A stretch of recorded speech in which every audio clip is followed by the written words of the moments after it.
దేవుని వాక్యముని బలలో పాలు పొందుతాం. దేవుని వాక్యంలో మత్తయి సువార్త 24వ అధ్యాయము, మత్తయి సువార్త 24వ అధ్యాయము 4, 5, 11, 24 వచనాలు చదువుదాం. మత్తయి సువార్త 24వ అధ్యాయము 4, 5 వచనాలు, తర్వాత 11, 24 వచనం, 11వ వచనం, 24 వచనం చదువుతాం. పేజీ నెంబర్ 24, మత్తయి సువార్త 24వ అధ్యాయం 4, 5, 11, 24 వచనాలు. యేసు వారితో ఇట్లా నేను ఎవడును మిమ్మల్ని మోసపరచకుండా చూసుకొనుడి. అనేకులు నా పేరట వచ్చి నేనే క్రీస్తునని చెప్పి పలువురిని మోసపరచెదరు. 11వ వచనం. అనేకులైన అబద్ధ ప్రవక్తలు వచ్చి పలువురిని మోసపరచెదరు. 24వ వచనం. అబద్ధపు క్రీస్తులను అబద్ధపు ప్రవక్తలను వచ్చి సాధ్యమైతే ఏర్పరచబడిన వారిని సైతము మోసపరచుటకై గొప్ప సూచక క్రియలను మహత్కార్యములను కనుపరచెదరు. ప్రభు ఈ మాటలతో మనతో మాట్లాడి బలలో పాలు పొందినట్లు మనలను సిద్ధపరచునుగాక. ఇక్కడ చదివిన ఈ మాటల్లో 4 వచనాలు చదివాం. 4 వచనాల్లో ఏం రాయబడింది? మోసం గురించి వ్రాయబడింది కదా. 4 వచనాల్లో మోసం గురించి వ్రాయబడింది. 4వ వచనంలో ఎవడును మిమ్మల్ని మోసపరచకుండా చూసుకొనుడి. 5వ వచనంలో నేనే క్రీస్తునని చెప్పి పలువురిని మోసపరచెదరు. 11వ వచనంలో అబద్ధ ప్రవక్తలు పలువురిని మోసపరచెదరు. 24వ వచనంలో సాధ్యమైతే ఏర్పరచబడిన వారు సైతం మోసపరుచుదురు. కనుక మోసం మోసం మోసం మోసం అంతా మోసమే. ఏంటది? మొత్తం మోసమే. ఏంటి మోసం? ఏమిటి మోసం? లోకం మోసం కదా. లోకమే మోసం. మనం ఏం చేయాలా? మనం మోసం కాకూడదు. మనం మోసపోకుండా జాగ్రత్త పడాలి. మనం మోసపోకూడదు, మోసపడకూడదు. అంటే మోసపోకుండా జాగ్రత్త పడటం అనేది మన యొక్క బాధ్యత. ఈ సందర్భంలో మరి ఏ రీతులుగా మనం మోసపోతున్నామో కొన్ని సంగతులు మనము జ్ఞాపకం చేసుకుంటాం కదా. ఏ రీతులుగా మనం ఈ లోకంలో మోసపోతున్నాం, మనల్ని ఎవరు మోసపరుస్తున్నారు అనేది జ్ఞాపకం చేసుకుంటాం. గడిచిన దినాల్లో మన రాకడను గురించి మరి ఒక 4-5 వారాలు రాకడను గురించి మనం విన్నాం. మొదటిదిగా నేనేం చెప్పానంటే, రాకడ రాకముందు ఈ లోకంలో ఏ పరిస్థితులు ఏర్పడాలో చెప్పాను. రెండవదిగా నేనేం చెప్పానంటే, రాకడ వచ్చిన తర్వాత ఇక్కడ లోకంలో మరి రాకడ వచ్చిన తర్వాత జరిగేటువంటి సంగతులు చెప్పాను. మూడోది ఏం చెప్పానంటే, రాకడ వచ్చిన తర్వాత విడవబడిన వారు ఎవరెవరికి శ్రమలు సంభవిస్తాయని ఒక 5 విషయాలు చెప్పాను. తర్వాత 4వదిగా ఎత్తబడిన సంఘం పరలోకంలో ఏం చేస్తుంది, ఎత్తబడిన సంఘం యొక్క బాధ్యతలు ఏమిటి అని ఒక 5 విషయాలు చెప్పాను. ఇది ఈ 4 వారాలు రాకడ గురించి చెప్పాను. ఈరోజు కూడా ఇంచుమించు రాకడ గురించిందే. ఈరోజు కూడా ఇంచుమించు రాకడ గురించిన వర్తమానమే, కానీ ఇది కొంచెం భిన్నంగా ఉంటుంది. అందువల్ల జాగ్రత్తగా వినాలి. ఇక్కడ మనం చూస్తున్న ఈ 4 సందర్భాలు యేసు ప్రభువే జ్ఞాపకం చేస్తున్నాడు. మీరు మోసపోతారేమో, జాగ్రత్తగా ఉండండి అని. మీరు మోసపోకుండా జాగ్రత్తగా చూసుకోండి. ఏంటి సంగతి?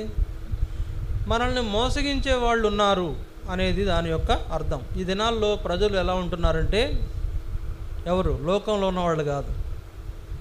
లోకంలో ఉన్నవాళ్ళు కాదు అంటే దేవుణ్ణి ఎరగని వాళ్ళు కాదు. దేవుణ్ణి ఎరిగిన ప్రజలు ఎలా ఉంటున్నారంటే, ఎలా ఉంటున్నారు? మోసగింపబడే పరిస్థితుల్లో ఉంటున్నారు. నిజంగా ఈ దినాల్లో ప్రజలు దేవుని వాక్యానికి చెవినివ్వని ప్రజలు. సరే, అందుకే వ్రాయబడింది. చూడండి, తిమోతి పత్రిక 2వ తిమోతి 4వ అధ్యాయం, 2వ తిమోతి 4వ అధ్యాయం 3-4 వచనాలు. 2వ తిమోతి 4వ అధ్యాయం 3-4 వచనాలు. ఎందుకనగా జనులు హితబోధను సహింపక దురద చెవులు గలవారై తమ స్వకీయ దురాశలకు అనుకూలమైన బోధకులను తమ కొరకు పోగు చేసుకుని సత్యమునకు చెవినీయక కల్పనా కథల వైపు తిరుగు కాలము వచ్చును అని అన్నాడు. ఏమన్నాడు? ప్రజలంట సత్యమునకు చెవినీయక అంటే దేవుని యొక్క గద్దింపునకు చెవినివ్వక ఏం చేస్తారంట? దురద చెవులు గలవారై తమ కొరకైన బోధకులను వారు వెతుకుతారంట. సరే, తమ కొరకైన బోధకులు అంటే కల్పనా కథలు చెప్పేవాళ్ళు కావాలి ఈ రోజుల్లో విశ్వాసులకు. కల్పనా కథలు అంటే ఏంటి? కల్పించి చెప్పే విషయాలు, దేవుని వాక్యం కాకుండా వేరే విషయాలు. చూడండి, ఒక మాట అయితే చెప్తాను, ఖచ్చితంగా చెప్పగలను. దేవుని వాక్యాన్ని బోధించే వాళ్ళు ఎవరైనా కూడా దేవుని వాక్యముతో ఏదైనా కలిపినా, దేవుని వాక్యంలో ఏదైనా తీసివేసినా భయంకరమైన శాపగ్రస్తులు అవుతారు. ఏదైనా పొరపాట్లు జరగవచ్చు, అంటే పేర్లు ఉచ్చారణలో కానీ లేకపోతే స్పెల్లింగ్ మిస్టేకుల్లో పొరపాట్లు జరగవచ్చు, కానీ అసలు శాంతం దేవుని వాక్యంతో లోకంలో సంగతులు కలిపి చెప్పడం అనేది చాలా నష్టానికి పాత్రులైపోతారు. వాళ్ళకి ఎలాంటి తెగులు వస్తుందంటే, ఈ గ్రంథంలో వ్రాయబడిన తెగుళ్ళన్నీ వాళ్ళ మీదకి వస్తాయని చెప్పారు ప్రకటన గ్రంథం 22వ అధ్యాయంలో. దేవుని వాక్యంతో ఏది కలపకూడదు, దేవుని వాక్యంలో నుంచి ఏది తీసేయకూడదు. అంటే దేవుని వాక్యం కాక వేరే ఏది బోధించినా కూడా అది కల్పితమైన కథ, కల్పనా కథలు. ఈ రోజుల్లో విశ్వాసులు దురద చెవులు ఎక్కువైపోయినాయి. దురద చెవులు అంటే దాని అర్థం ఏంటంటే, వాళ్ళకి ఇష్టమైన బోధ కావాలి, వాళ్ళకి ఇష్టమైన బోధ కావాలి, అనుకూలమైన బోధ కావాలి. ఏంటి అనుకూలమైన బోధ? నువ్వు ఎలా జీవించినా పర్వాలేదు, ఎలా జీవించినా పర్వాలా, నువ్వు నాకు మాత్రం ఏం చేయాలి? మందిరానికి నీ కానుకలు తీసుకొచ్చి మందిరం ఇచ్చి వెళ్ళిపోతే చాలు. ఇది మంచి బోధ, దుర్బోధ? చెప్పండి. నువ్వు ఎట్లా ఉన్నా పర్వాలేదు, మా కానుకలు మాకు ఇచ్చేసి వెళ్ళిపో అనేది మంచి బోధ, తప్పుడు బోధ? ఇలాంటి బోధకులు ఉన్నారు ఈ దినాల్లో.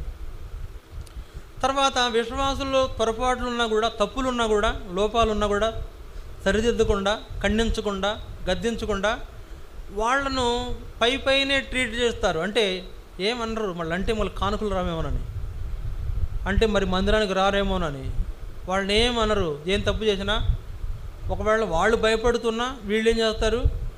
కొన్ని రైతులు ఇచ్చేస్తుంటారు. పర్లేదు, ఏం కాదు, లేదంతా దేవుడు చూసుకుంటాడని. దేవుడు ఏం చూసుకోడు, కఠినమైన శిక్షకు పాత్రలను చేస్తాడు. అది ఖచ్చితంగా నేను చెప్పగలను. ఏ తప్పు చేసినా కూడా పర్లేదులేండి, అది దేవుడు సరిచేసుకుంటాడు అనేది తప్పుడు బోధ. కనుక జ్ఞాపకం చేసుకోవాలి మనం. మనకు అనుకూలమైన బోధకులు వద్దండి. మనకు అనుకూలమైన బోధకుల్ని మీరు అసలు నమ్మవద్దు. నేను మీకు అనుకూలమైన బోధ చెప్పి మిమ్మల్ని తప్పుదారి పట్టిస్తున్నా, నాకు కూడా వర్తించే విషయమే. వాక్యంలో కఠినముగా ఖండించి గద్దించి వాక్యం చెప్పిన బోధే నిజమైన బోధ. తప్పు చేసినప్పుడు తప్పును ఎత్తి చూపకుండా కప్పిపుచ్చేది, పాపాన్ని కప్పిపెట్టడం పెద్ద పాపం. పాపాన్ని కప్పిపెట్టడం పెద్ద పాపం, తెలుసా మీకు? చేసిన తప్పుని కప్పిపుచ్చుకోవటం, చేసిన తప్పుని కప్పిపెట్టడం పెద్ద పాపం. పాపాలకే పాపం అది. కనుక అలాంటి విధానాలు మన జీవితంలో ఉండకుండా ఉండాలనేది యేసు ప్రభు యొక్క ఉద్దేశం. అందుకే ఆయన అంటున్నాడు, మీరు మోసపోవద్దు. ఎందుకు చెప్తున్నాడండి? ఒక అధ్యాయంలో 4 సార్లు మోసపోతారేమో, జాగ్రత్తగా ఉండండి, మెలకువగా ఉండండి, కనిపెట్టుకొని ఉండండి అని పదే చెప్పవలసిన అవసరం ఏంటి? ఈ దినాల్లో విశ్వాసులు చాలా సులభంగా మోసపోతున్నారు కదా, చాలా సులభంగా మోసపోతున్నారు. ఎవరి ద్వారా మోసపోతున్నారంటే సాతాను పన్నే పన్నాగాల్లో పడిపోతున్నారు. ఏదో ఒక సమస్య సాతాను మనకు సృష్టించాడు అనుకోండి. ఒకవేళ సాతాను సమస్య సృష్టించాడు అనుకుందాం, సమస్య తొలగించేది ఎవరు? దేవుడే కదా. సాతాను సమస్య సృష్టించాడు అనుకుంటే మనం ఏం చేయాలా? సమస్య తొలగించే దేవుని దగ్గరకు రావాలి. సమస్య తొలగించేటువంటి దేవునికి మనం అప్పగించుకోవాలి. ప్రభువా, నేను కృంగుదలలో ఉన్నాను, నన్ను లేపు అని అడగాలి. ప్రభువా, నేను ఎంతో ఇబ్బందిలో ఉన్నాను, నన్ను దర్శించు, పరామర్శించు, నాతో మాట్లాడు, ప్రార్థన చేసుకోవాలి. ఈ దినాల్లో విశ్వాసులు సులభంగా మోసపోతున్నారు, రకరకాలైనటువంటి విధానాల్లో మోసపోతున్నారు. నాకు ఒక ప్రశ్న వేయాలని అనిపిస్తూ ఉంది. ఆ ప్రశ్న ఏంటంటే, పరలోకం పోతామనేటువంటి నమ్మకం మనలో ఎవరికైనా ఉందా? అసలు పరలోకం వెళతాము అనే నమ్మకం ఎవరికైనా ఉందా? ఈ దినాల్లో ఎందుకు ఈ చర్చిలు, ఎందుకు ఈ పాస్టర్సు, ఎందుకు దేవుని సేవకులు, ఎందుకు ఈ గద్దింపులు, ఎందుకు ఈ ప్రత్యేకమైనటువంటి హెచ్చరికలు, రాకడను గురించి వర్తమానాలు, తర్వాత హెచ్చరికతో కూడినటువంటి వర్తమానాలు మనకు అవసరమో? ఎందుకంటే మనం ఎక్కడైనా పొరపాటున దారి తప్పిపోతామేమో, సాతానుడు మనల్ని మోసం చేసి మనలను తన వశంలోకి లాక్కుపోతాడేమో, మన పైన దుష్ట పన్నాగాలు పన్ని ఆ పన్నాగాలు మనల్ని పడవేస్తాడేమో. పలు రకాలుగా సాతానికి ఎన్నో దారులు ఉన్నాయి. సాతానికి ఎన్నో దారులు నేను పడేయడానికి. నువ్వు ఒక్క దారి కూడా తెలియదు నువ్వు తప్పించుకోవడానికి. తెలియదు మనకు. సాతాను మనల్ని కనుక మోసంలో చిక్కుపడేస్తే, చిక్కుపడేది చేస్తే మనం తప్పించుకోవడం తెలియదు మనకు తెలియదు. అందువల్ల మనం ఏం చేయాలి? దేవుని మీద మనం ఆధారపడాలి.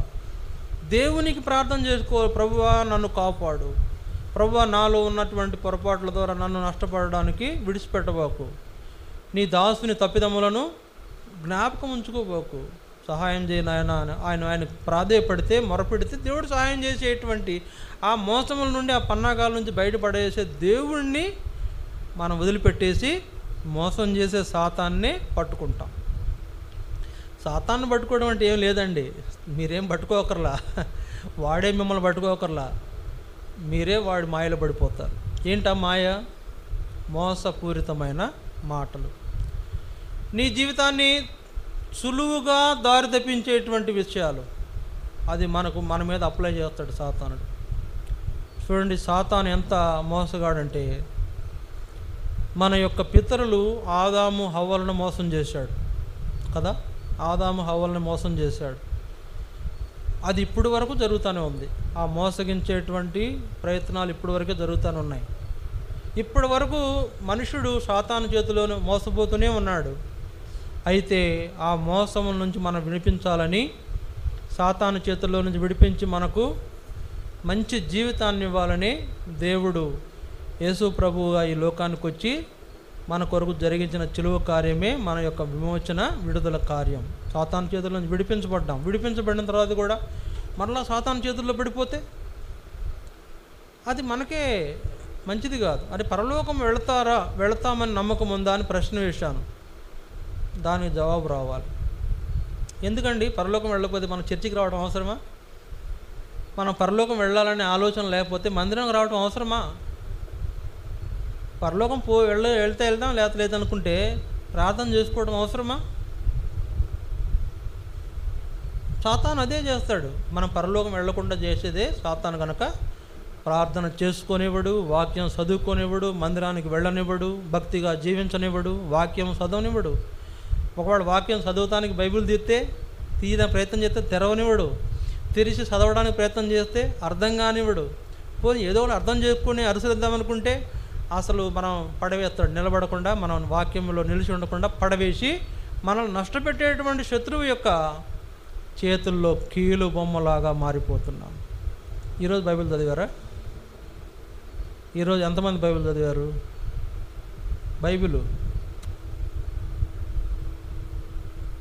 ఈరోజు ఎవరైనా బైబిల్ చదివారా?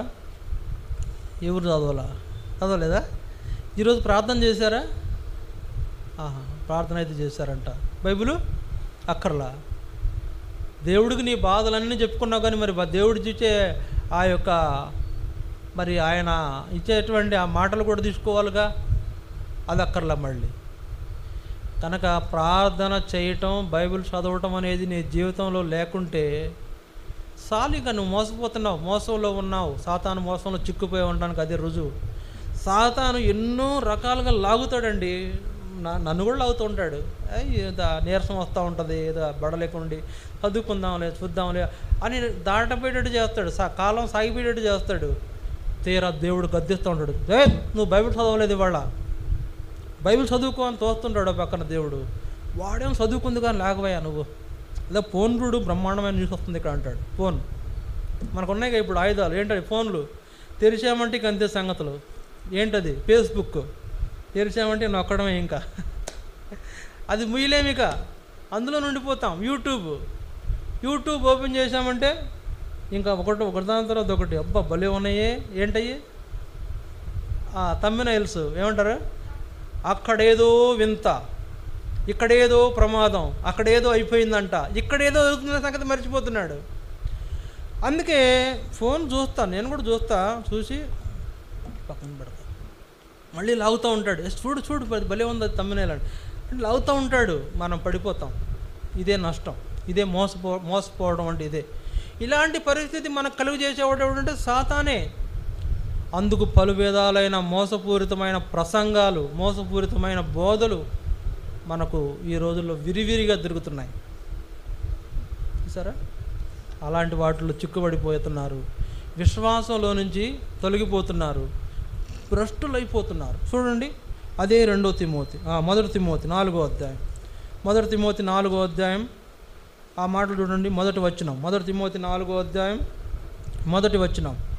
అయితే కడవరి దినములలో కొందరు అబద్ధికుల వేషధారణ వలన మోసపరుసు ఆత్మల యందును దయ్యముల బోధ యందును లక్ష్యముంచి విశ్వాస భ్రష్టులగుదురని ఆత్మ తేటగా క్లియర్ కట్గా చెప్తున్నాడు. కడవరి దినాలంటే ఈ దినాలేనండి.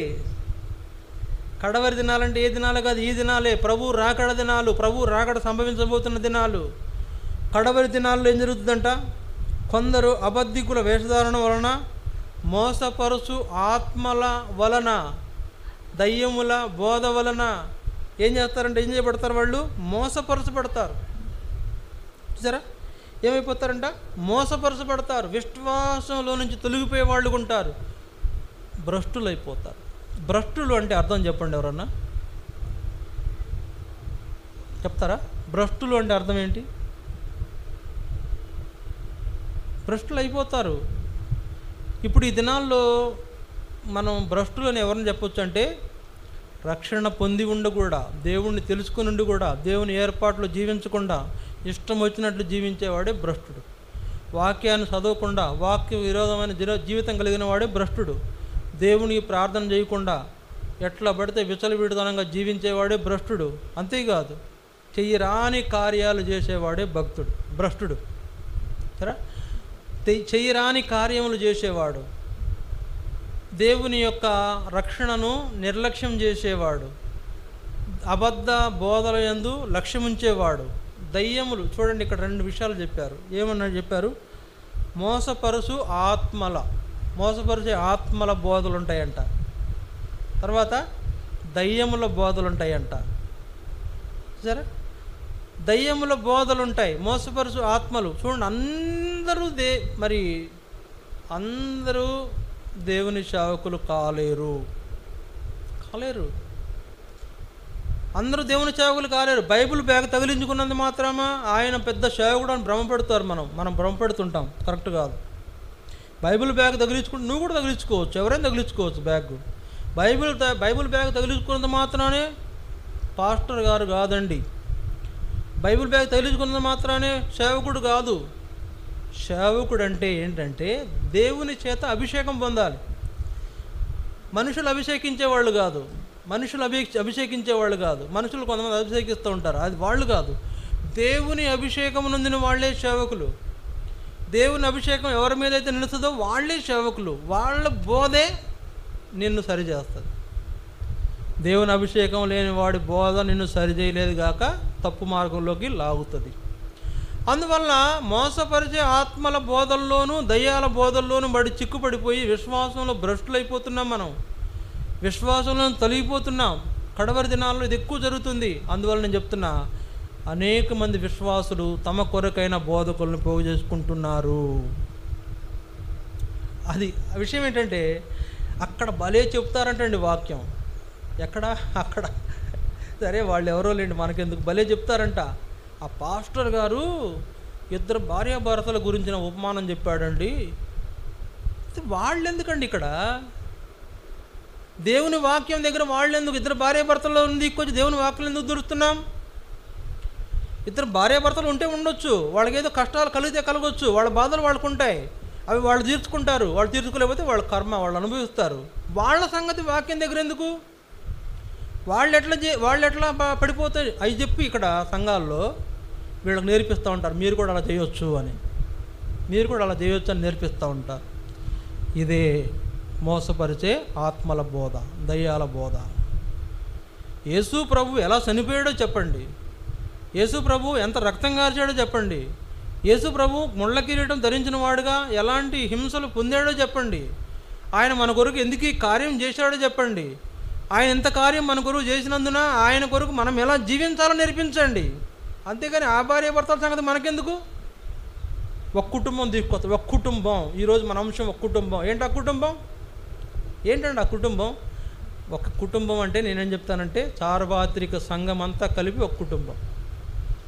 దేవుడు ఏర్పరచుకున్నటువంటి దేవుని ఏర్పాట్లు ఉన్న ప్రజలందరూ ఒక కుటుంబం. దాని గురించి చెప్పాలి, అది చెప్పట్లే ఈరోజు. ఇక ఒక ఫ్యామిలీ సంగతి అనగానే ఇంకా వాళ్ళు ఆయన చెప్తూ ఉంటాడు, వీళ్ళు వింటూ ఉంటారు. ఏమని ఏం చెప్తాడు, తర్వాత ఏం జరిగిందో సీరియలే. ఇక సీరియల్ చూపిస్తున్నారు. దయ్యాల బోధ అంటే ఇదే. సీరియల్ చూపిస్తున్నారు. వాక్యంలో నుంచి వాక్యం చెప్పేవాళ్ళు సీరియల్ చూపిస్తున్నారు. అదే మోసపరిచే ఆత్మ. ఎవరో కుటుంబం సంగతి యేసు ప్రభు కార్యాలకు సంబంధం ఏంటండి? ఎవరో కుటుంబం విషయం, ఎవరో జీవితాల విషయం యేసు ప్రభు కోసం మనం జీవించడానికి సంబంధం ఏంటండి? వాడు అజ్ఞానం వలన వాడి కుటుంబాన్ని పాడు చేసుకున్నాడు, మనకేం సంబంధం? అది కాదు. అలాంటి విషయంలో జాగ్రత్తగా ఉండాలనేదే యేసు ప్రభు యొక్క ఉద్దేశం. అందుకే చెప్తున్నాడు, మీరు మోసపోవద్దు, మీరు మోసపరచబడతారు, మోసపోవద్దు అని చెప్తున్న కారణం అది. చూడండి, దినాల్లో అనేకులు ప్రజలను మోసపరిచే వాళ్ళు ఉంటారు. వాళ్ళు ఎలాంటి స్వభావం గల వాళ్ళు? ఒక నలుగురిని జ్ఞాపకం చేస్తారు, 4-5 జ్ఞాపకం చేస్తారు. ఎలాంటి స్వభావం గల వాళ్ళు మనకేం, వాళ్ళ ద్వారా మనకు కలిగే నష్టం ఏంటో 4-5 విషయాలు జ్ఞాపకం చేస్తారు. చూడండి, మత్తయి సువార్త 7వ అధ్యాయం. మత్తయి సువార్త 7వ అధ్యాయం 15వ వచనం. మత్తయి సువార్త 7:15. యేసు ప్రభు ఎప్పుడో చెప్పాడు ఈ సంగతి. మత్తయి సువార్త 7:15. అబద్ధ ప్రవక్తలను గురించి జాగ్రత్త పడుడి, వారు గొర్రెల చర్మములు వేసుకొని మీ యొద్దకు వత్తురు, కానీ లోపల వారు క్రూరమైన తోడేళ్ళు. వారి ఫలముల వలన మీరు వారిని తెలుసుకొందురు. ముండ్ల పొదలలో ద్రాక్ష పండ్లనైనను పల్లేరు చెట్లను అంజూరపు పండ్లనైనను కొయ్దురా. చూసారా, ఇక్కడ ఎలాంటి వాళ్ళు వస్తారంట? అబద్ధ ప్రవక్తలను గురించి జాగ్రత్త పడుడి, వారు గొర్రెల చర్మములు వేసుకొని మీ వద్దకు వత్తురు, కానీ లోపల వారు క్రూరమైన తోడేళ్ళు. ఎవరంట వాళ్ళు? అబద్ధ ప్రవక్తలు. ఏ దేహం, ఏ బట్టలతో వచ్చాడు? సాధు వస్త్రాలు ధరించుకొని వచ్చాడు. తెల్ల బట్టలు ఎక్కువగానే ఇంకా అబ్బా, ఈయనంత మంచి సేవకుడు లేడు అనుకుంటారు. అబద్ధ ప్రవక్తలను గురించి జాగ్రత్త పడమని యేసుప్రభు చెప్తున్నాడు. వారు క్రూరమైన తోడేలు స్వభావం గల వాళ్ళు.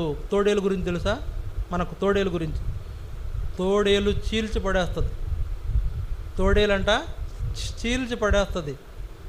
తోడేలు బారిన పడ్డామా అది ఎలా చీల్చి పడేస్తుందో, కనికరం కూడా చూపకుండా ఎలా చీల్చేస్తుందో, అబద్ధ ప్రవక్తలు, మోసపరిచేటువంటి అబద్ధ ప్రవక్తలు కూడా మనల్ని అలా చీల్చి వేసే క్రూరమైన తోడేడు. అందుకని అక్కడ ఇంకో పోలిక చెప్తున్నాడు. అక్కడ ఏమంటున్నాడు? అంజూరపు చెట్ల ముళ్ళ,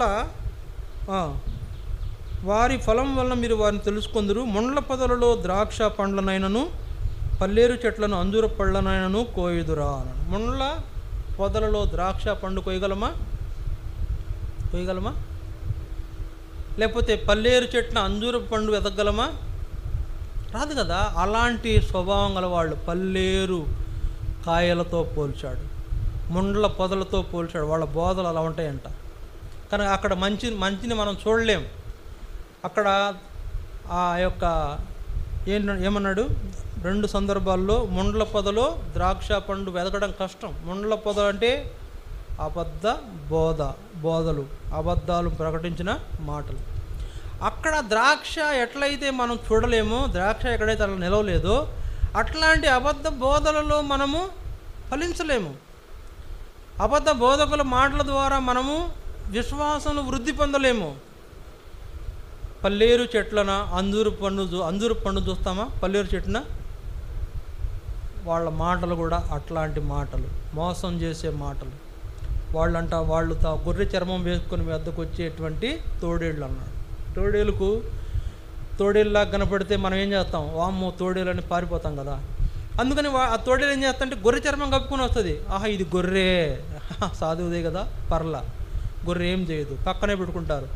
అది తన స్వభావాన్ని చూపించడం మొదలుపెట్టి వారిని ఎట్లాగైతే చీల్చి వేస్తుందో అలాగే అనేక అబద్ధ ప్రవక్తలు ఈ దినాల్లో బయలుదేరారు. పలువురిని మోసం చేసేదారు అన్నాడు యేసుప్రభు. అనేకులు మోసపోతున్నారు ఈ దినాల్లో. నిక్కార్సైన భక్తిపరులు తగ్గిపోతున్నారు, నామకార్థ భక్తిపరులు ఎక్కువైపోతున్నారు. నిక్కార్సైన భక్తిపరులు అంటే ఏం లేదండి, ఉన్నా లేకున్నా దేవుడు ఉంటే చాలు అనుకునేవాడే నికార్సైన భక్తిపరుడు. ఉన్నా లేకున్నా, తిన్నా తినకున్నా, దేవుని మందిరం ఉంటే చాలు, నాకు దేవుని ప్రజలతో సహవాసం ఉంటే చాలు, దేవుడు నాకుంటే చాలు, ఆయన నాతో మాట్లాడితే చాలు అనుకునేటువంటిది నికార్సైన భక్తి. అలాంటి భక్తిపరులుగా మనం ఉండకుండా చేసేదే ఈ యొక్క ముండ్ల పొదలు, పల్లేరు చెట్ల యొక్క అనుభవంలో ఉన్న బోధ. అక్కడ అంజూరు పళ్ళు రావు, అక్కడ అంజూరం ఎదగదు, అక్కడ అంజూరం కనపడదు, అక్కడ ద్రాక్ష పండుగ చోటు లేదు. ద్రాక్ష వలె ఫలించాలని నేను కోరుతున్న దేవుడు నీ ఫలించే జీవితాన్ని చూడలేని పరిస్థితి ముండ్ల పొదల యొక్క అనుభవంలో నీకు రాదని దేవుడు యేసుప్రభు జ్ఞాపకం చేస్తున్నాడు. కనుక అబద్ధ ప్రవక్తలు క్రూరమైన తోడేలు స్వభావం గలవారని ఇక్కడ మనం జ్ఞాపకం చేసుకున్నాం. ఇది మొదటిది. రెండోది చూడండి, 2 కొరింథీ 11వ అధ్యాయం, 2 కొరింథీ 11వ అధ్యాయం 13వ వచనం, 2 కొరింథీ 11, 13, 14 వచనాలు. ఏలయనగా అట్టివారు క్రీస్తు యొక్క అపోస్తలుల వేషము ధరించుకుని వారై ఉండి దొంగ అపోస్తలులను మోసగాండ్రకు పనివారునై ఉన్నారు. ఇది ఆశ్చర్యం కాదు, సాతాను తానే వెలుగుదూత వేషం ధరించుకొనుచున్నాడు గనుక వాని పరిచారకులను నీతి పరిచారకుల వేషం ధరించుకొనుట గొప్ప సంగతి కాదు. వారి క్రియల చొప్పున వారికి అంతము కలుగును. ఇక్కడ రెండోది మనం చూస్తున్నాము, సాతాను తానే వెలుగుదూత వేషము ధరించుకొనుట. ఎవరు? సాతాను. ఎవరవుతున్నారు ఇప్పుడు? అబద్ధ ప్రవక్తలు ఎవరవుతున్నారు? సాతాను. అబద్ధ ప్రవక్తలు వచ్చే క్రూరమైన తోడేలు ఎవరో కాదు, సాతానే. క్రూరమైన తోడేలు ఆ అబద్ధ ప్రవక్తలు దూరుతున్నాడు. ఒకవేళ గుర్తుపెట్టుకోండి, నేను అబద్ధం చెప్పినా ఆ క్రూరమైన తోడేలు లాంటి వాడిని, నేనేం మినహాయింపు కాదు. ఒకవేళ సాతాను నన్ను మరలు కొలిపి వాని యొక్క మాటలు నాలో ఉంచి మీకు చెప్పినా నేను కూడా అబద్ధ ప్రవచనాలు చేసేవాడినే. ఆ స్వభావం నాలో కూడా పనిచేస్తుంది. ఆ వెలుగుదూత వేషం మాయలో నేను కూడా పడిపోయాను. సాతాను అనేవాడు వెలుగుదూత. ఇది ఆశ్చర్యం కాదు. సాతాను వెలుగుదూతలాగా మన మధ్యన సంచరిస్తున్నాడు. ఎక్కడ? మన మధ్యనే. అంతకుముందు చెప్పుకునేవాళ్ళం సాతానుడు మందిరం వెలుపటే ఉండేవాడని. మా మొదట్లో విశ్వాసంకి వచ్చిన తొలి దినాల్లో సాతాను మందిరంలోకి రాలేడు, ప్రవేశించలేడు, వానికి వెలుపటే కానీ లోపల చోటు లేదనుకునేవాళ్ళం మేము, చెప్పుకునేవాళ్ళు, మాకు చెప్పేవాళ్ళు అలాగా. ఇప్పుడు సాతాను వెలుపడే కాదు, లోపలున్నాడు. లోపలున్న యేసుప్రభు బయటకు వెళ్ళిపోయాడు. కారణం అబద్ధ బోధలు వినేటువంటి విశ్వాసులు ఉన్నారు. ఇప్పుడు యేసుప్రభు మాటలు ఎవరు వింటలా. అంతకుముందు నేను చెప్పినప్పుడేమో సాతాను వెలుపటుండి యేసుప్రభు లోపలున్నాడు, మేము చూసాం. అది యేసుప్రభు లోపలున్న దినాల్లో నేను 6 దినాల్లో విశ్వాసంలోకి వచ్చాను. యేసుప్రభు మందిరంలో సంఘంలో ఉన్న రోజులు నేను గమనించాను. అప్పుడు సాతాను వెలుపుటున్నాడు. మందిరం అంతా పీస్ఫుల్గా ఉంది, విశ్వాసులు చక్కగా ఉన్నారు. ఆ రోజుల్లో విశ్వాసులు ఎలా ఉన్నారంటే చక్కగా ఉన్నారు, మంచి భక్తిపరులుగా ఉన్నారు. నేను చూశానండి మా మందిరంలో ఆరాధనలో దేవుని నిజమైన వెలుగుని నేను చూశాను. మా మందిరంలో ఆరాధన చేస్తుంటే దేవుడు మా మధ్య నుండి ఆరాధన వినటాన్ని నేను ఎరుగుదును, గమనించాను. అంటే అంత అలాంటి మాటలు, అలాంటి ఆరాధన ఎక్కడ రాదు. అది ఆరాధన అంటే ఏం లేదండి, మనం ఆరాధన చేస్తుంటే అక్కడ దేవునికి వచ్చే మహిమ కనబడిపోద్ది, అంతే, రూమ్లో కనబడిపోతుంది. అది నేను చూశాను. అనేక మంది చూడగలిగే అనుభవం ఉన్నవాళ్ళు చూస్తారు ఆ సంగతి. అలాంటి ఆరాధన ఉన్న దినాల్లో, జరిగిన దినాల్లో యేసుప్రభు లోపల ఉన్నాడు, సాతాను వెలుపుటున్నాడు. ఇప్పుడు పరిస్థితి అలా లేదు, పరిస్థితి భిన్నంగా మారిపోయింది. చివరి దినాలు, కడవరి దినాల్లో పరిస్థితి ఎలా ఉందంటే సాతాను లోపలికి వచ్చేసాడు, లోపల ఉన్న యేసు ప్రభు బయటకు వెళ్ళిపోయాడు. అందుకని బయట నుండి తలుపు తడుతున్నాడు, తలుపు నిలుచుండి తట్టుచున్నాడు. ఇదిగో నా స్వరం విని తలుపు తిరుగు, నేను లోపలికి వస్తాను.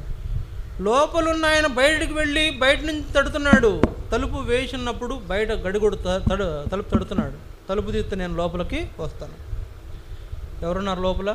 సాతాను ఉన్నాడు. యేసు ప్రభుని బయటకు నెట్టివేశాం. కారణం ఏంటంటే సాతాను వెలుగుదూత వేషంలో మందిరంలో దూరాడు, ఇక్కడిక్కడే తిరుగుతుంటున్నాడు, మన మనసులను చెరుపుతున్నాడు, మన మనసులను మాయం చేస్తున్నాడు, దేవునికి దూరం చేస్తున్నాడు, పరలోకం పోకుండా చేస్తున్నాడు, నరకానికి పాత్రులుగా మార్చేస్తున్నాడు. విశ్వాసంలోకి వచ్చిన వాళ్ళు పాపం చేసి తప్పిపోతే పరలోకం పోతామనేది పెద్ద భ్రమ, పెద్ద భ్రమ. విశ్వాసంలోకి వచ్చిన వాళ్ళు పాపం చేసి కూడా పరలోకం పోతాననుకోవడం పెద్ద భ్రమ. భ్రమల్లో ఉండబాకండి, కళ్ళు తెరవండి. పరలోకం వెళ్ళాలనే ఆశ ఉంటే కళ్ళు తెరవండి. పరలోకం పోగొట్టుకోబాకండి, మందిరం పోగొట్టుకోబాకండి, ఆరాధన పోగొట్టుకోబాకండి, దేవుని యందు భయభక్తులు పోగొట్టుకోబాకండి, దేవుడిచ్చిన రక్షణను పోగొట్టుకోబాకండి. దేవుని కొరకు జీవించే జీవితంలో నిర్లక్ష్యాన్ని విడిచిపెట్టండి. సాతాను వెలుగుదూత వేషంలో నీ మధ్యనే ఉన్నాడు. నీ మధ్యన ఉండాల్సిన ప్రభు వెలుపటి త్రోసివేశాం, మనమే త్రోసివేశాం. ఈ రోజుల్లో సంఘాల్లో కలవరం, సంఘాల్లో సమస్యలు, చాలా సంఘాల్లో సమస్యలు. విశ్వాసులు పాస్టర్లు సేవకుల మీద తిరగబడటం, సేవకులు విశ్వాసులను హింసించడం ఎక్కువైపోయింది. ఇప్పుడు ప్రేమగా వాక్యాన్ని హెచ్చరించి చెప్తున్నాం, తీక్కుని విశ్వాసుల్ని చూడలేకపోతున్నాం ఈ దినాల్లో. మా కాలంలో బహుశా ఇప్పటికి కూడా మా సేవకుడు ఏమైనా చెప్తే నీకు అంతే, ఆయన మాట మాకు ఏమంటారు శాసనం లాంటిది. ఇప్పటికి కూడా నాకు ఎప్పటికైనా నేను ఏదైనా ఆయన్ని సంప్రదించే చేస్తాను. మా సేవకుడిని ఎవరి దగ్గర నేను రక్షించబడ్డానో ఆయన సంప్రదించే చేస్తాను. నేను ఫలానా చేయాలనుకున్నానన్నా అని చేయవచ్చా చేయకూడదా, చేస్తే ఎలా ఉంటుంది, చేయకపోతే ఎలా ఉంటుంది, అంటే చేస్తే నాకు కలిగే నష్టం ఏంటి లాభం ఏంటి కనుక్కొని చేస్తా. మనకుందా అది? ఆ దినాల్లో సేవకుల మాటే మాకు చిరోధార్యం. వాళ్ళు ఏం చెప్తే చేసాం. చీపురు దిక్కును తొడవమంటే తుడిచాం, సాపలు ఏమంటే వేసాం, అది ఫలానా పని చేయంటే చేసాం. ప్రయాసపడ్డాం, చాలా ప్రయాసపడ్డాం. అది మాకు దీవెనగా దేవుడు మార్చాడు. ఈ దినాల్లో నువ్వు ఫలానా పని చేయంటే చేయట్లా, నీకు ఫలానా పని ఇక్కడ నిర్ణయించబడింది, ఆ పని నీదే అంటే ఆ పని తప్పించుకోవడానికి ఎన్నో మార్గాలు వెతుకుతూ ఉన్నాం. దీనికి కారణం ఏంటంటే వెలుగుదూత వేషములో సాతాను సంఘములో ప్రవేశించడమే కారణం. సాతాను వెలుగుదూతలాగా సంఘంలో ఉంటే నీలో రాడా? సంఘంలోకి వచ్చిన నీలోకి రాడా? వస్తాడు కదా. కాబట్టి ఇది ఆశ్చర్యమేం కాదు. నీతి పరిచారకుల వేషం వేసుకోవడం పెద్ద ఆశ్చర్యమేమీ కాదు. ఏమండి, నాకు ఒక తలంపు, మీకు 4 మంచి మాటలు చెప్పి లాజరు భలే ఉన్నావయ్యా చక్కగా అని అన్నాను అనుకోండి, నాకు మంచి కానుకలు తీసుకురాడా, అన్న భలే చెప్పాడు, నన్ను భలే పొగిడాడు అని ఆయనకు ఆ కోరిక పుట్టి ఆయన ఏం చేస్తాడు, మంచి బహుమానం తీసుకురాడా, నాకు తీసుకురాడా. ఇప్పుడు ఆయనే కాదులేండి, మీరైనా మిమ్మల్ని మెచ్చుకుని పొగిడామనుకోండి, ఈ పాస్టర్ భలే చెప్పాడు నా గురించి, సేవకుడు అసలు అందరి ముందు నన్ను పొగిడాడు, ఆయనకి వచ్చే వారం ఎట్లయినా నేను మంచి కానుక ఇవ్వాలనుకుంటామా అనుకోమా? మీరే చెప్పాలి. అనుకుంటామా? ఖచ్చితంగా అనుకుంటాం. ఈరోజు పొగిడితే చాలు వాళ్ళు దగ్గర తెచ్చేటువంటి అర్పణలు మనకు చక్కగా వచ్చేస్తాయని విశ్వాసుల్ని పొగట్టం మొదలుపెట్టారు. అదే సాతానుకు కూడా కావాలి. సంఘం పతనమైపోయేటట్టు చేసే ఉద్దేశం నెరవేర్చబడాలంటే ఇదే జరగాలి. అదే వాడు అప్లై చేశాడు, జరిగిపోయింది. సంఘములో సాతాను ప్రవేశించి చెయ్యరాని నష్టం చేశాడు, భరించలేనంత నష్టం చేశాడు, ఇక పూడ్చుకోలేనంత నష్టం చేశాడు. ఇక ఈ సమస్య ఏర్పడిన తర్వాత ఆ సమస్యను తొలగించలేమన్నంత సమస్యలో కూరుకుపోయింది సంఘం. ఆ సంఘాన్ని లేపడం కోసమే ఈ గద్దింపు, ఆ సంఘాన్ని లేపడం కోసమే ఈ హెచ్చరికలు, ఆ సంఘాన్ని లేపడం కోసమే ఈ బుజ్జగింపులు. ఎందుకండి దండాలు దాక్కలు పెట్టి చెప్తున్నాము? ఎందుకు మీరు మందిరం మానేసినా రండి, పోగొట్టుకోబాకండి, ఎందుకు నష్టపోతారని ఎందుకు బద్దలాడి చెప్తున్నాం? నష్టపోకూడదనే ఉద్దేశంతోనే. కనుక సాతాను వెలుగుదూత వేషం వేసుకుంటే ఆ యొక్క మాయలో నువ్వు పడిపోతున్నావా? మనం జాగ్రత్తగా చూసుకోవాల్సిన అవసరత మనకుంది. విశ్వాసాలను తొలిగిపోయేటట్టు చేసి భ్రష్టులైపోయేటట్టు చేసేటువంటి ఇలాంటి పరిస్థితులు మనం పడకుండా ఉండాలనేది యేసు ప్రభు యొక్క ఉద్దేశం. ఇది రెండవది. మూడవది చూడండి, 2వ దశలోనిక 2వ అధ్యాయం 8వ వచనం. 2వ దశలోనిక 2వ అధ్యాయం 8వ వచనం. అప్పుడు ఆ ధర్మ విరోధి బయలుపరచబడును. సర్లేండి, ఇక్కడ ఒక మాట జ్ఞాపకం చేస్తా. ధర్మ విరోధి ఎవరు? ఎవరి వ్యక్తి? ధర్మ విరోధి ఎవరి వ్యక్తి? సాతాను యొక్క మరో రూపం. సాతాను కాదు, ధర్మ విరోధి అంటే సాతాను కాదు, సాతాను యొక్క మరో రూపం. ఎవరి వ్యక్తి? అంత్యక్రీస్తు. ఎవరి వ్యక్తి అంట? ఈయన ఒక అంత్యక్రీస్తు. ఈ అంత్యక్రీస్తు ఈయన. ఈ అంత్యక్రీస్తు ధర్మ విరోధమైన వాడు. ధర్మ విరోధమైన వాడు, ధర్మము చేయటము తెలియనివాడు, అంటే ధర్మం చెయ్యనివాడు, ధర్మం చేసేదే తన యొక్క భాగము కాదు, అంటే అతను ధర్మం చేసేటువంటి ఆలోచన ఉన్నవాడు కాదు. ధర్మ విరోధి. ధర్మాన్ని అధర్మానికి, న్యాయాన్ని అన్యాయానికి, తర్వాత దేవుని ప్రజలను మోసపరిచి వారిని వశపరుచుకునేటువంటి దానికి వీడే కారణం. ఎవరు? ధర్మ విరోధి. ధర్మ విరోధి ఇప్పటికే లోకంలో ఉన్నాడు. అబద్ధ ప్రవక్తలను చూస్తున్నాం, సాతాను వెలుగుదూత వేషాన్ని చూస్తున్నాం, ఇప్పుడు ధర్మ విరోధి అనేటువంటి ఈ వ్యక్తిని చూస్తున్నాం. ఇతనే అంత్యక్రీస్తు. ఇతను ఏం చేస్తాడంటే నేనే క్రీస్తును అని ప్రకటించుకుంటాడు. నేనే క్రీస్తును అని ఏం చేస్తాడంటే తన కార్డు అప్లై చేస్తాడు. అంటే అతను ఏమన్నారంటే అబద్ధ క్రీస్తు. ధర్మ విరోధి అయినటువంటి వ్యక్తి అబద్ధ క్రీస్తు. అబద్ధ క్రీస్తు అనేటువంటి అనుభవంలోకి సాతాను యొక్క ఆలోచనలు మారిపోయినాయి. చూడండి, ఈ ధర్మమే జరగదు ఇక, అంతా అధర్మమే, ధర్మమే లేదు ఇక.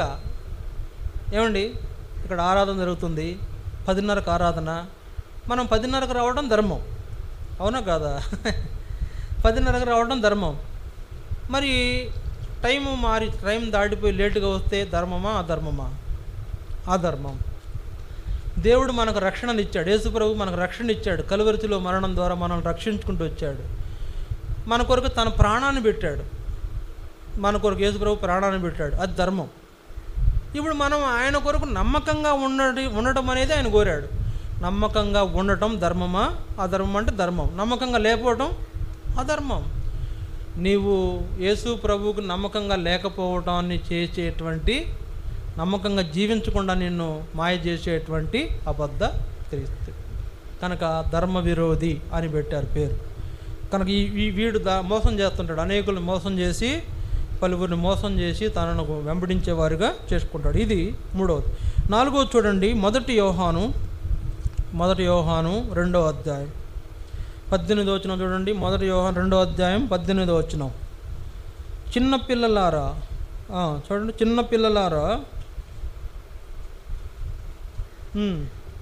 ఇది కడవరి గడియ, క్రీస్తు విరోధి వచ్చునని మీరు వింటిరి కదా, ఇప్పుడును అనేకులైన క్రీస్తు విరోధులు బయలుదేరి ఉన్నారు, ఇది కడవరి గడియ అని దీని చేత తెలుసుకొనుచున్నాము.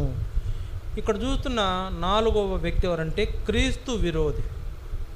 ఎవరు? క్రీస్తు విరోధి. క్రీస్తు విరోధి అంటే యేసు ప్రభువుకి యాంటీ, అందుకే యాంటీ క్రైస్ట్ అన్నారు. యాంటీ క్రైస్ట్ యేసు ప్రభువుకు విరోధమైన వాడు. యేసు ప్రభువు పవిత్రుడైతే వాడు పాపి, అంతే కదా. క్రీస్తు విరోధి అంటే యేసు ప్రభు పవిత్రుడైతే వాడు పాపి, యేసు ప్రభు నీతిమంతుడైతే వాడు దుర్మార్గుడు, అనీతిమంతుడు. కనుక పిల్లలారా, ఇది కడవరి గడియ, చివరి గడియలో మనం ఉన్నాం. క్రీస్తు విరోధి వచ్చునని మీరు ఎరిగి ఉన్నారు కదా. క్రీస్తు విరోధి ఎవరో కాదు, అంత్యక్రీస్తు. ఇతని యొక్క స్వభావం ఏంటంటే ప్రజలను దేవుని యొక్క మార్గంలో నుండి తప్పించడం. ఇక్కడ నా తల ఇంకో విషయం కూడా చెప్తాను మీకు. ఏంటంటే ఆ విషయం, సాతానుడు తనకు వీలు కుదిరినంత వరకు ఈ లోకంలో ప్రజలను మోసం చేశాడు. ఇక్కడ జాగ్రత్తగా అర్థం చేసుకోండి. సాతాను వీలు కుదిరినంత వరకు ప్రజలను మోసం చేశాడు. ఓకే, ఇప్పుడు ఏంటంటే యేసు ప్రభు శిలువ కార్యం తర్వాత యేసు ప్రభు అనేక మంది రక్షించబడినటువంటి అనుభవం యేసు ప్రభు నమ్ముకున్న కారణం చేత సాతాను మోసగాడని తెలిసింది, సాతాను మోసం చేస్తున్నాడని తెలిసింది. అందుకే అపవాదని పేరు వచ్చింది. కనుక సాతాను అలిగాడు. ఏమని అలిగాడు? అందరికి నన్ను గురించి తెలిసిపోయింది, నేనే మోసగాడని అనుకుంటున్నారు, నన్ను వేషం వేసేవాడు వెలుగుదూత అనుకుంటున్నారు, కనుక ఇప్పుడు నిన్న వెళ్ళినా వాళ్ళు నన్ను నమ్మరు, నేను వాళ్ళ మధ్యన ఏదైనా మాయ మాటలు చెప్పినా వాళ్ళు నమ్మరు, అనేక మంది దేవుణ్ణి తెలుసుకొని నేను శోధించిన మందిరానికి వెళ్ళొద్దు అని ఆపినా వాళ్ళు ఇప్పుడు ఆగట్లేదు, నువ్వు ఆపినా మేము ఆగమరా అన్నట్లుగా మందిరం వెళ్ళిపోతున్నారు, నన్ను నమ్మట్లేదు అని ఇప్పుడు ఏం చేస్తున్నాడు? అంత్యక్రీస్తు కార్డును అప్లై చేస్తున్నాడు. చూడండి, క్రీస్తు విరోధి అనేటువంటి ఈ వ్యక్తి అంత్యక్రీస్తు సాతాను యొక్క ఇంకొక పార్టు, సాతాను చేత ఉనికిలోకి వచ్చినవాడు, సాతాను చేత ఈ లోకంలో ఉనికిని సంపాదించుకున్నవాడు, సాతాను యొక్క బలం చేత అతడు ఈ లోకంలో మరి తన యొక్క కార్యక్రమాలను జరిగించేవాడు. కనుక వీడిని ఏమన్నారంటే క్రీస్తు విరోధి, అపవాది సాతానుడు అనేవాడు నన్ను నమ్మట్లేదు కనుక వీడిని అప్లై చేద్దాం, వీడిని అప్లై చేస్తే వీడు చక్కగా వీడిని నమ్ముతారు, నన్ను గుర్తుపట్టేస్తున్నారు, ప్రతిదానికి ఇది సాతాను కార్యం అంటాం కదా మనం, ఏమంటాం? ఇదేం జరిగింది అనుకోండి, అది సాతాను కార్యం చేశాడండి, అందుకే అట్టయింది అంటున్నాం. అందుకే అర్థమైపోయింది సాతాను గురించి మనకి. అందుకని వీడు సాతాన్ని మనం అర్థం చేసుకున్నాము, ప్రతిదానికి నన్నే అనుకుంటున్నారు కాబట్టి నన్ను నమ్మరని అర్థం చేసుకుని క్రీస్తు విరోధిని అనగా యాంటీ క్రైస్ట్ని క్రీస్తు రూపంలో మనకు అప్లై చేసిన వాడు ఈ అంత్యక్రీస్తే. అంత్యక్రీస్తును ముందు తీసుకొచ్చి మనల్ని మోసం చేయాలని ప్రయత్నం చేసేటువంటి ఈ యొక్క సందర్భం లేకపోతే ఈ ప్రయత్నాలు ఇప్పటికే ప్రారంభమైనాయి. ఇప్పుడు ఇంటర్నెట్ ఉంది కదా, ఇంటర్నెట్ అది అంత్యక్రీస్తుకి సంబంధించింది. ఇంటర్నెట్ అనేది అంత్యక్రీస్తు ఏర్పరచుకున్న నెట్. అది అంత్యక్రీస్తు సంబంధించినటువంటి పరిపాలనకు సంబంధించిన అన్ని రకాలైనటువంటి ఏర్పాట్లు జరిగిపోయినాయి. అందులో ఇంటర్నెట్ ఒక భాగం. ఆ ఇంటర్నెట్లో మనం పడ్డాం. ఇంటర్నెట్ అంటే ఏంటి? వాళ్ళలో. ఇంటర్నెట్ అంటే ఏంటంటే వాళ్ళలో, అంతేనా? ఇంటర్నెట్ అంటే వలలో. మన వలలో వేసేసాడు. ఫోన్ చూడందే ఉంటాం కదా, ఫోన్లో పడేసాడు. ఇంటర్నెట్ ఆన్ చేసి, అరే నెట్ రాలేదా, అయ్యో నెట్ రాలేదా, అన్నం లేకపోయినా పర్వాలా, ఆకలిస్తే కూడా తెలియట్లా, పక్కన ఏం జరుగుతుంది ఎవడు కొట్టుకుపోయినా తెలియట్లా, ఇక్కడ నాకు నెట్ రావట్లా అని నెట్ కోసం మనం వెతుకులాడేటట్టు చేసిన వాడి సాతాను, అంత్యక్రీస్తు. నెట్ లేకపోతే అల్లాడిపోతున్నామే.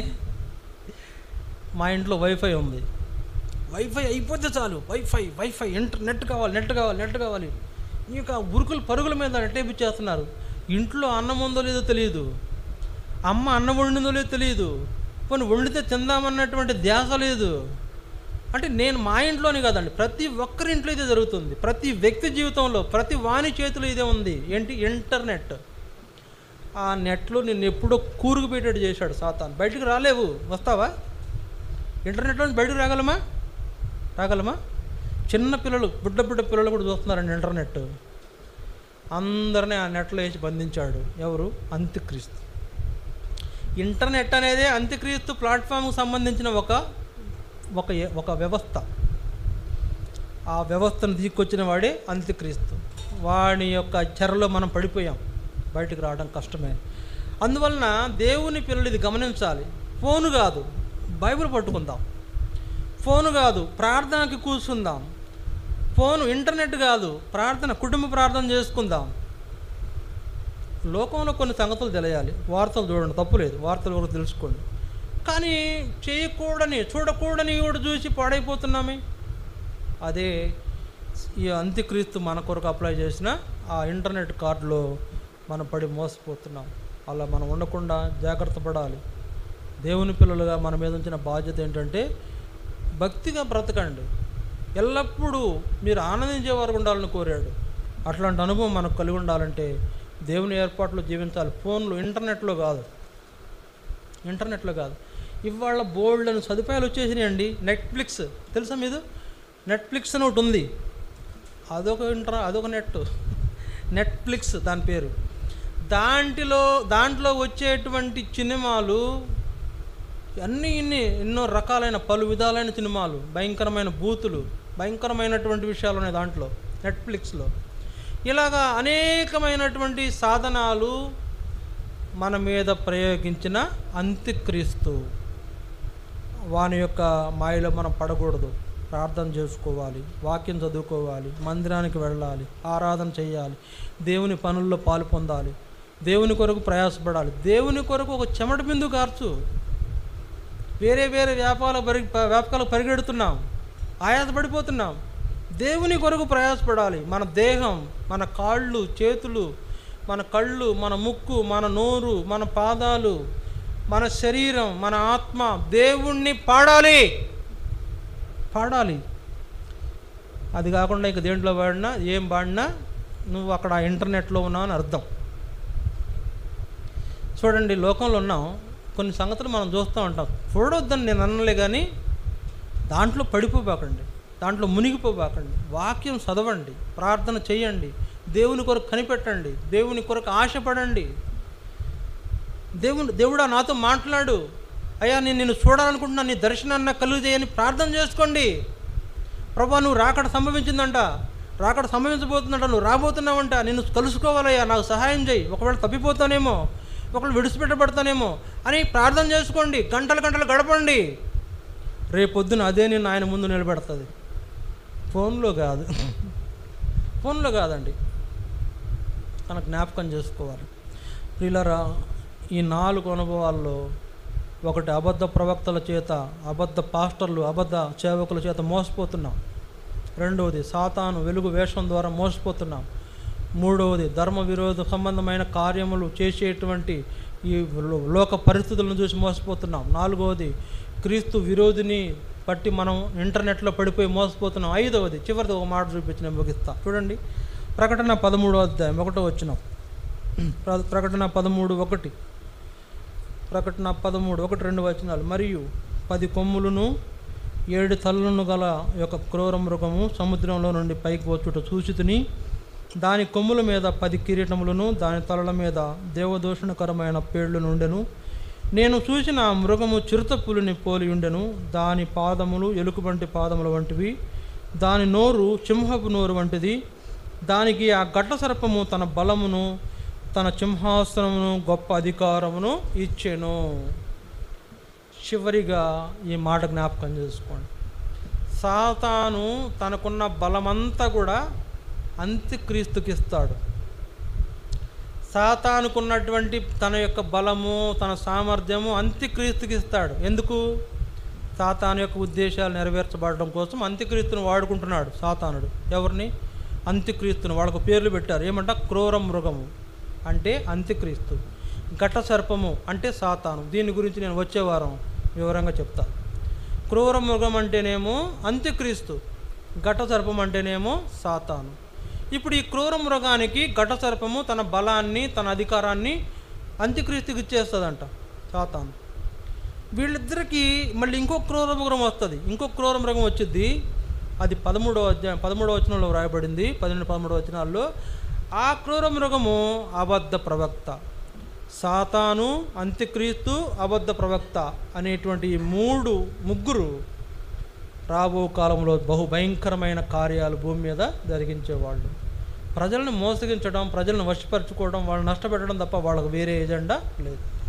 కనుక యేసుప్రభు అన్నాడు మత్తయి సువార్త 24లో, మీరు మోసపోవద్దు, అనేకులు మిమ్మల్ని మోసం చేస్తారు, మీరు వారి మోసాలు చిక్కుకోవద్దు, అంతము వరకు సహించిన వాడే నిలబడతాడు అని యేసుప్రభు చెప్పిన మాటల ప్రకారం అబద్ధ ప్రవక్తలు మోసం చేస్తున్నారా? గమనించుకోవాల్సింది మనమే. సాతానే వెలుగుదూత వేషం వేసుకొని మన మధ్యన ఉన్నాడా? జాగ్రత్తగా అర్థం చేసుకోకపోతే దెబ్బతింటాం. మూడవది, ధర్మ విరోధ సంబంధమైనవి మన మధ్యన జరుగుతున్నాయా? వాడే క్రీస్తు. ఎవరు? క్రీస్తు విరోధి. ఇప్పుడు 4వది మనం చూసాం. క్రీస్తు విరోధి యొక్క ఇంకొక సాధనం ఏంటంటే ఇంటర్నెట్లో పడేసి మనల్ని ముంచేశాడు, బంధించేశాడు. ఇప్పుడు 5వదిగా అంత్యక్రీస్తు సాతాను అధికారాన్ని పొంది భయంకరమైన ప్రభుత్వం చేయబోతున్నాడు ఈ భూమి మీద. ఆ ప్రభుత్వం ఎలా ఉండబోతుందో నేను వచ్చే వారం చెప్తా. అందువల్ల జ్ఞాపకం చేసుకోండి. మోసపోవద్దు. మోసగించబడితే కొన్ని ఆధిక్యతలు కోల్పోతాం, ఆరాధన కోల్పోతాం, రక్షణ కోల్పోతాం, బల్ల కూడా కోల్పోతాం. బలలో పాలు పొందేది పేరుకే పాలు పొందుతాం. అనాలోచనగా పాలు పొందే వాళ్ళకి ఏంటంటే పేరుకే పాలు పొందుతారు, ఏమనరు, మిమ్మల్ని ఎవరేమంటారు. కాకపోతే తర్వాత సాతాను మీలో దొరతాడు, సాతాను మిమ్మల్ని ఆడిస్తాడు, పడిపోతాం, నష్టపోతాం. అలా ఉండకుండా యోగ్యమైన అనుభవంలో మనం మోసపోడకుండా, ఎవరు మనల్ని మోసగించకుండా జాగ్రత్తగా ఉండిన అనుభవంలోనే బలలో మనం చేయవేయాలి. మోకరించండి, వాక్యాన్ని ఆధారం చేసుకుంటాం, బలలో పాల్పొందుతాం.